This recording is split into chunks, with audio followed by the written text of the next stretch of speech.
अस्सलाम वालेकुम। आज की हमारी जो वीडियो है वो इटली स्टूडेंट वीज़ा के रिलेटेड है। और आज हम बात करेंगे कि इटली में स्टूडेंट वीज़ा के लिए स्टूडेंट वीज़ा पे अप्लाई करने के लिए हमें किस किस्म की डॉक्यूमेंट्स की रिक्वायरमेंट होती है। तो हम दो किस्म की एप्लीकेशन देते हैं इटली में स्टूडेंट वीज़ा के लिए।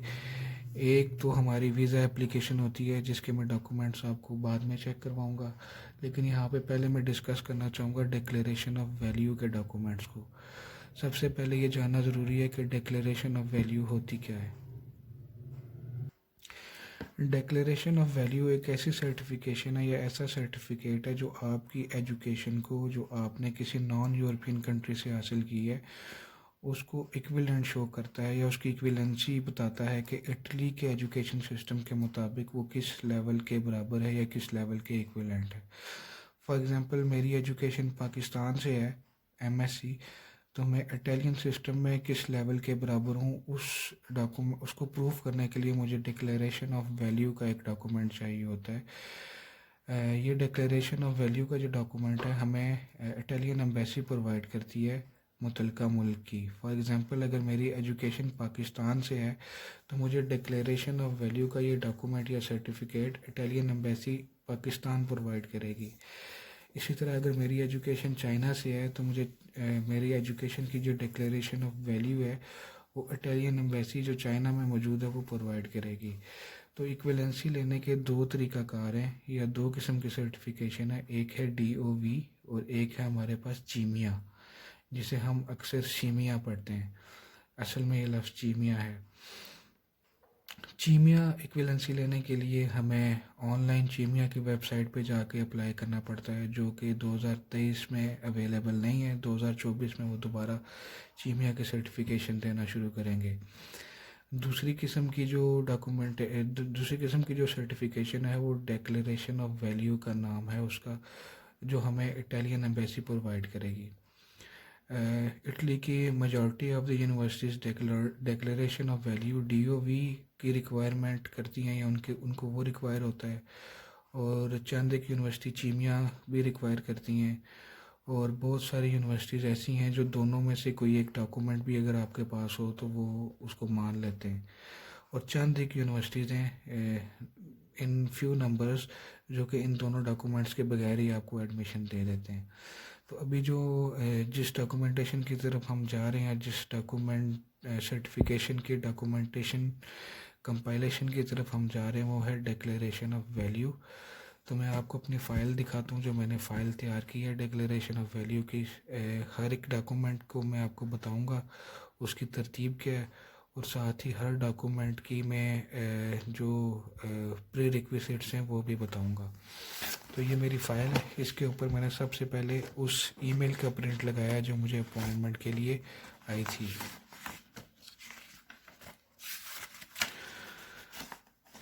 उसके बाद मैंने ये डिक्लेरेशन ऑफ वैल्यू की चेक लिस्ट लगाई है और तमाम हानों को टिक किया है कि जो मेरे पास डॉक्यूमेंट अवेलेबल हैं। तमाम हानों को चेक किया है जो मेरे पास डॉक्यूमेंट अवेलेबल हैं। अब मैंने जो डॉक्यूमेंटेशन यहाँ पे लगानी है इस फाइल के अंदर, या जो मैंने डॉक्यूमेंट कंपाइल करने हैं वो मैंने इसी लिस्ट की तरतीब के हिसाब से तमाम डॉक्यूमेंट्स कंपाइल करने हैं। तो मैं बारी बारी आपको बताऊँगा कि मैंने किस तरतीब से और कौन से डॉक्यूमेंट्स लगाएं।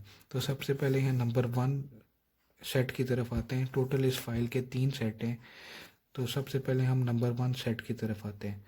नंबर 1 सेट में सबसे पहले हमारे पास जो डॉक्यूमेंट मौजूद होना चाहिए वो होना चाहिए एप्लीकेशन फॉर DOV। जब एम्बेसी आपको ईमेल करती है अपॉइंटमेंट की तो उसके साथ वो डिक्लेरेशन ऑफ वैल्यू या DOV का फॉर्म एक आपको भेजती है, आप वो फिल करके इस फाइल के सबसे टॉप पे लगाएंगे। दूसरे नंबर पे एडमिशन लेटर फ्रॉम यूनिवर्सिटी। आपके जब प्री इनरोलमेंट आप कर लेते हैं इटली के पोर्टल के ऊपर, तो आप अपनी यूनिवर्सिटी को रिक्वेस्ट करते हैं कि वो आपको एडमिशन लेटर भेजे। बहुत सारी यूनिवर्सिटीज़ आपको एडमिशन लेटर भेज देती हैं और चंद एक यूनिवर्सिटीज़ है जो आपको एडमिशन लेटर नहीं भेजती जब तक आपकी क्लासेस शुरू ना हो जाएं। तो उस सूरत में आप अपनी जो आपकी समरी फॉरवर्ड हुई थी एम्बेसी को, वो आपको एक ईमेल आती है, उसके साथ समरी अटैच होती है PDF फाइल के अंदर। तो एडमिशन लेटर की जगह आप वो समरी लगा सकते हैं।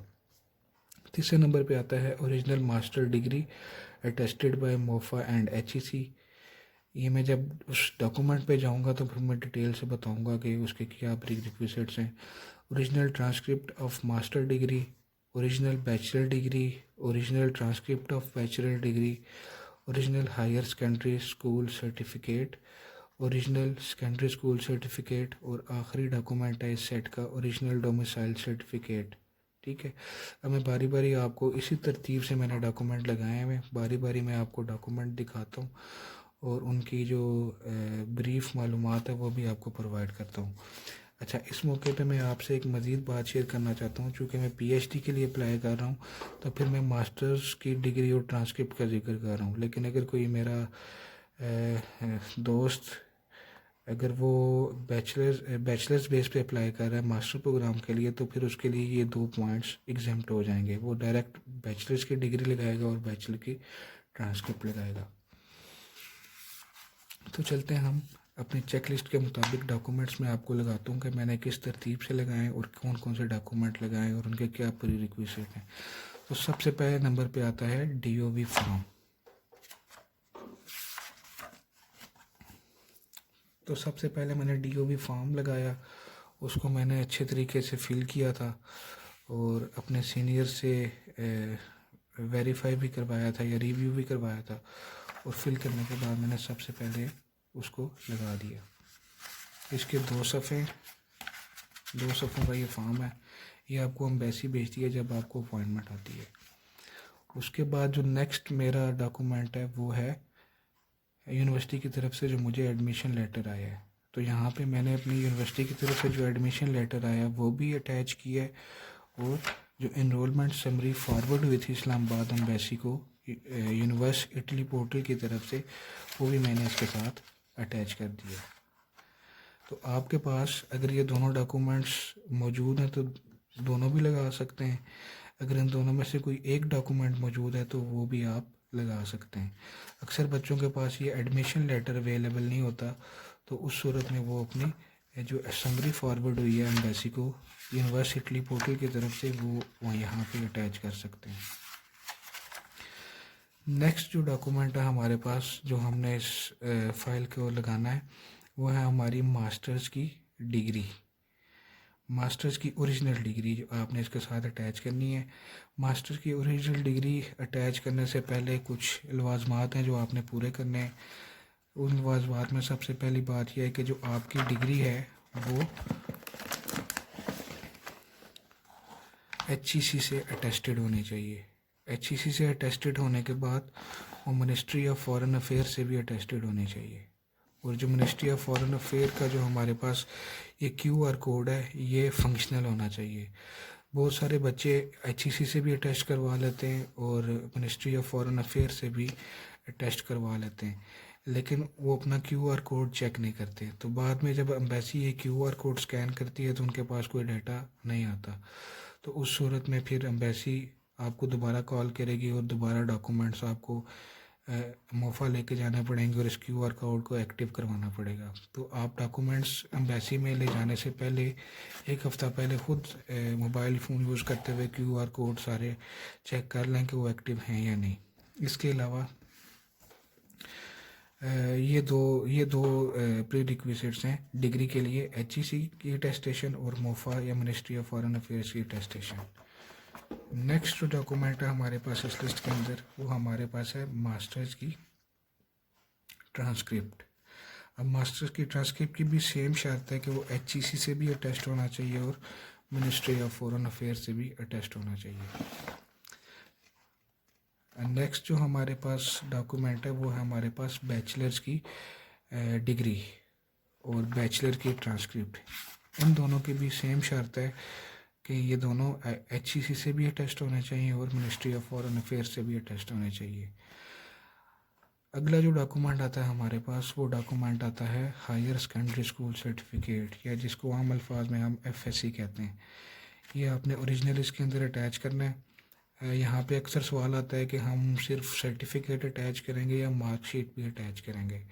तो इसका जवाब बिल्कुल सिंपल है। अगर आपके सर्टिफिकेट के ऊपर तमाम कोर्सेज़ के नाम लिखे हुए हैं, उनके नंबरिंग वगैरह लिखी हुई है, तो फिर तो आपका सिर्फ सर्टिफिकेट ही चलेगा। लेकिन अगर आपकी सर्टिफिकेट के ऊपर सब्जेक्ट्स की डिटेल नहीं लिखी हुई तो फिर आपको अपनी मार्कशीट भी लगानी पड़ेगी इसके अंदर। सर्टिफिकेट और मार्कशीट्स के लिए दोनों के लिए ज़रूरी है कि सबसे पहले आप उसको IBCC से अटेस्ट करवाएं। IBCC stand for inter boards coordination commission, ठीक है। इससे अटेस्ट करवाने के बाद आपको फिर मिनिस्ट्री ऑफ फॉरेन अफेयर्स से अटेस्ट करवाना पड़ता है। यहाँ पे एक बात याद रखनी पड़ेगी कि IBC से अटेस्ट करवाने से पहले आपको अपने डॉक्यूमेंट अपने मुतलका बोर्ड से वेरीफाई करवाने पड़ते हैं। नेक्स्ट जो मेरे पास डॉक्यूमेंट है वो है मेरे पास सेकेंडरी स्कूल सर्टिफिकेट, या उर्फ़ आम में हम मैट्रिकुलेशन कहते हैं। इसकी भी आपने सर्टिफिकेट को इसके अंदर लगाना है, ओरिजिनल सर्टिफिकेट को। सेम शर्त है, अगर सब्जेक्ट्स के नाम मौजूद नहीं है तो आप मार्कशीट भी लगाएंगे, अदरवाइज सर्टिफिकेट इज़ इनफ। और इसी तरह सर्टिफिकेट को भी आपने IBC से अटेस्ट करवाने के बाद मिनिस्ट्री ऑफ फॉरेन अफेयर से अटेस्ट करवाना है। और सेम IBC से पहले आपको अपने मुतलका बोर्ड से वेरीफाई करवाने पड़ेंगे डॉक्यूमेंट। नेक्स्ट जो मेरे पास डॉक्यूमेंट है इस फाइल के अंदर वो है डोमिसाइल सर्टिफिकेट। आपने अपना ओरिजिनल डोमिसाइल सर्टिफिकेट इसके अंदर लगाना है। यहाँ पे एक और इम्पोर्टेंट बात ये है कि जो डोमिसाइल सर्टिफिकेट है अमूमन 90% लोगों का इंग्लिश में होता है। तो कुछ लोग होते हैं जिनका डोमिसाइल सर्टिफिकेट उर्दू में होता है, जैसा कि मेरा डोमिसाइल सर्टिफिकेट उर्दू में था। उस सूरत में आपने इस डोमिसाइल सर्टिफिकेट को इंग्लिश के अंदर ट्रांसलेट करवाना है और उसको नोटराइज करवा लेना है उसको, यानी आपने इंग्लिश की ट्रांसलेशन प्रोवाइड करनी है डोमिसाइल सर्टिफिकेट की। तो यहाँ पे आके हमारे पास जो पहला सेट था वो कंप्लीट हो गया। मैं आपको एक बार फिर दिखा देता हूँ। पहला सेट हमारे पास कंप्लीट हो गया। उसमें क्या था, एक दफ़ा रिवाइज़ कर देता हूँ। Application for DOV, admission letter from university, original master degree, original transcript for master degree, original bachelors degree, original transcript for bachelor degree, original higher secondary school certificate, original secondary school certificate, original domicile. यहाँ पे आपका एक set आके मुकम्मल हो गया।